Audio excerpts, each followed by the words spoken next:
भावनगर के एक सुदूर कोने में एक छोटा सा घर था जिसकी दीवारें समय के साथ दरक चुकी थीं। इस घर के मुखिया थे रमेश भाई। रमेश भाई एक बेहद ईमानदार और स्वाभिमानी व्यक्ति थे जो दिन भर कड़ी धूप में पसीना बहाकर एक छोटी सी किराने की दुकान चलाते थे।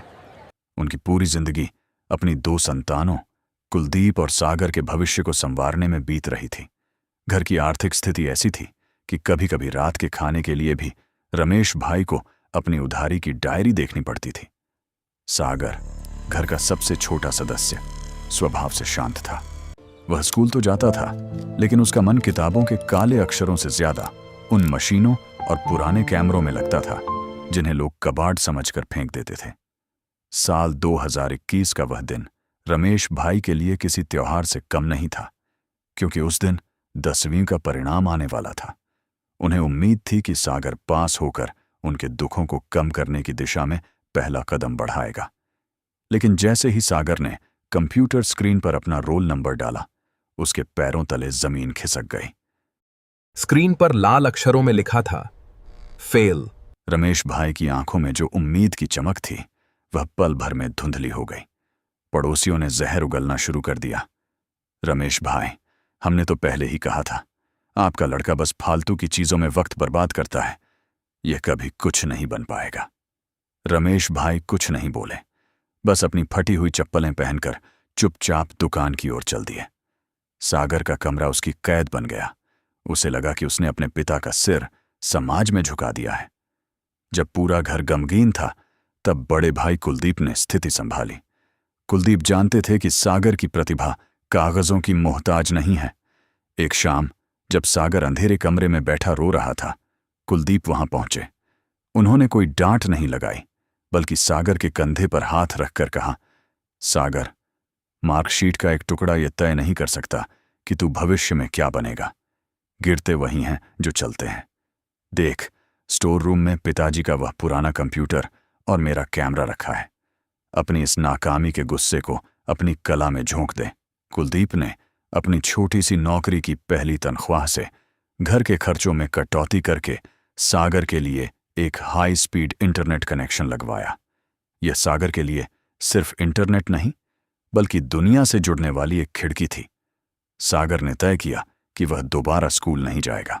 उसने दिन रात AI image editing, 2D animation और डिजिटल आर्ट सीखना शुरू किया। पहला और दूसरा साल, यह समय सबसे कठिन था। घर की माली हालत खराब थी। रमेश भाई की दुकान की कमाई से बमुश्किल बिजली का बिल और अनाज आ पाता था।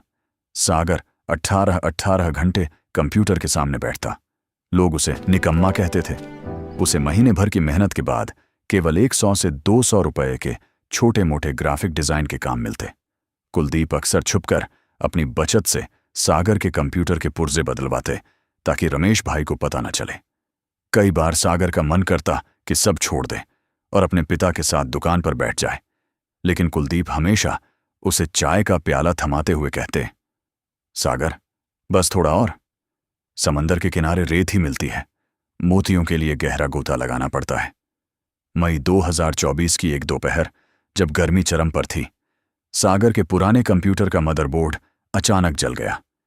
यह सागर के लिए आखिरी उम्मीद के टूटने जैसा था।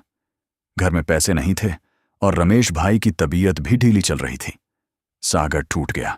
उसने कुलदीप से कहा, भाई, मैं एक फेलियर ही हूं, मुझे हार मान लेनी चाहिए। कुलदीप उसे अपनी पुरानी साइकिल पर बिठाकर शहर के बाहर एक पहाड़ पर ले गए। ढलते सूरज की ओर इशारा करते हुए बोले, देख सागर, यह सूरज भी डूब रहा है, लेकिन इसे पता है कि कल यह फिर से उगेगा।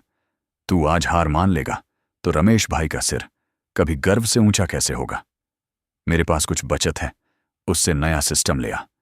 यह हमारी आखिरी बाजी है। सागर ने नए कंप्यूटर पर अपनी रातों की नींद और दिन का चयन एक कर दिया। उसने वल्लभीपुर की मिट्टी, वहां के मंदिरों और गुजरात की भव्य संस्कृति को मिलाकर एक AI एनिमेटेड शॉर्ट फिल्म बनाई। इसमें उसने 8 के विजुअल्स और ऐसी सिनेमैटिक लाइटिंग दी कि वह किसी हॉलीवुड फिल्म जैसी लग रही थी। उसने इसे X, ट्विटर और लिंक्डइन पर पोस्ट किया। 3 दिन बाद सागर के ईमेल इनबॉक्स में एक संदेश चमका। वह न्यूयॉर्क की विश्व प्रसिद्ध विज्ञापन एजेंसी क्रिएटिव माइंड्स का था। उन्हें एक ग्लोबल कैंपेन के लिए एक ऐसे ही विजनरी क्रिएटर की तलाश थी। न्यूयॉर्क के अधिकारियों के साथ जूम मीटिंग तय हुई। मीटिंग के अंत में मुख्य अधिकारी ने पूछा, सागर, आपका काम देखकर हम दंग हैं। क्या आप अपनी एजुकेशनल डिग्री के दस्तावेज भेज सकते हैं? सागर की धड़कनें तेज हो गईं। उसने अपनी आंखों में सच्चाई लेकर कहा, सर, मेरे पास कोई डिग्री नहीं है। मैं 10वीं में फेल हो गया था। मेरे पास बस मेरा यह काम और मेरा जुनून है। पूरे जूम कॉल पर सन्नाटा छा गया। सागर को लगा कि गरीबी और डिग्री की कमी फिर से जीत जाएगी। लेकिन तभी उस अधिकारी की आवाज गूंजी, हमें डिग्रियों की जरूरत नहीं है, हमें उस हुनर की जरूरत है जिसने हमें मंत्रमुग्ध कर दिया। सागर, आप हमारे अगले $1 मिलियन के प्रोजेक्ट के लीड डिजाइनर हैं।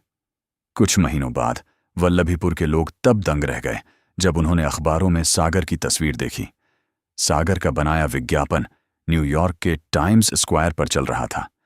सागर जब घर पहुंचा तो उसने अपनी पहली बड़ी कमाई की चेक रमेश भाई के हाथों में रख दी। रमेश भाई, जिन्होंने सालों से सिर्फ अभाव देखे थे, उनकी आंखों से खुशी के आंसू बह निकले। सागर ने वल्लभीपुर में अपनी खुद की एजेंसी सागर विजुअल्स शुरू की। आज वहां 50 से ज्यादा इंजीनियर्स और डिग्रीधारी युवा काम करते हैं, और उनका बॉस वही सागर है जिसने कभी स्कूल की दहलीज नहीं लांघी। आज सागर 21 साल का है। उसने अपने पुराने स्कूल के सामने एक भव्य academy, Sagar academy of digital arts बनाई है। उसकी ऑफिस की दीवार पर आज भी उसकी 10वीं की फेल मार्कशीट फ्रेम होकर लगी है। उसके ठीक नीचे सुनहरे अक्षरों में रमेश भाई और कुलदीप के सम्मान में लिखा है, दुनिया ने मुझे अंकों से तौला, पर मेरे अपनों ने मुझे मेरे सपनों से पहचाना। जीत डिग्री की नहीं, जिद की होती है।